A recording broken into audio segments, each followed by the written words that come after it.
రెండు తెలుగు రాష్ట్రాల్లో మరియు దేశంలో సంచలనంగా మారింది కోవా బన్ వ్యాపారం.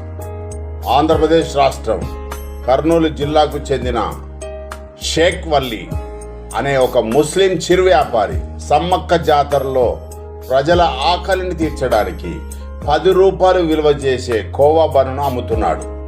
తన కుటుంబాన్ని పోషించడానికి, తన ఆకలి తీర్చుకోవడానికి, జీవనోపాధి కొరకు రాజ్యాంగం ఆర్టికల్ 19(1)(a) ప్రకారం భారత్లో ఎక్కడైనా వ్యాపారం చేసుకోవచ్చు. ఏ వ్యక్తి అయినా, ఏ కులమైనా, ఏ మతమైనా, ఏ వర్గమైనా, ఏ వర్ణమైనా ఆ హక్కు రాజ్యాంగం కల్పించింది సర్వ ప్రజానికానికి.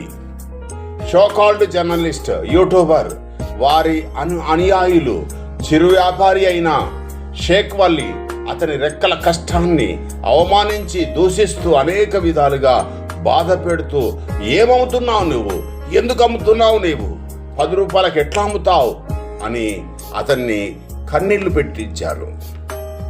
అతడు కన్నీళ్లు పెట్టుకున్న అతనితోనే ఆ బన్ తినిపిస్తూ హేళనగా దురుసుగా ప్రవర్తించి అతని వ్యాపారమే గాక అనేక మంది వ్యాపారాలు దెబ్బతీసి పేదవాడి కడుపుపై కొట్టారు షోకాల్డ్ యూట్యూబర్ వారి యొక్క అనుచరులు. మత ఉన్మాదులు. వాస్తవికంగా మతం మీద దాడిగానే చూడాలి ఈ విషయం. మత ఉన్మాదుల్లారా, బతకనివరా ముస్లిం క్రిస్టియన్స్ ని?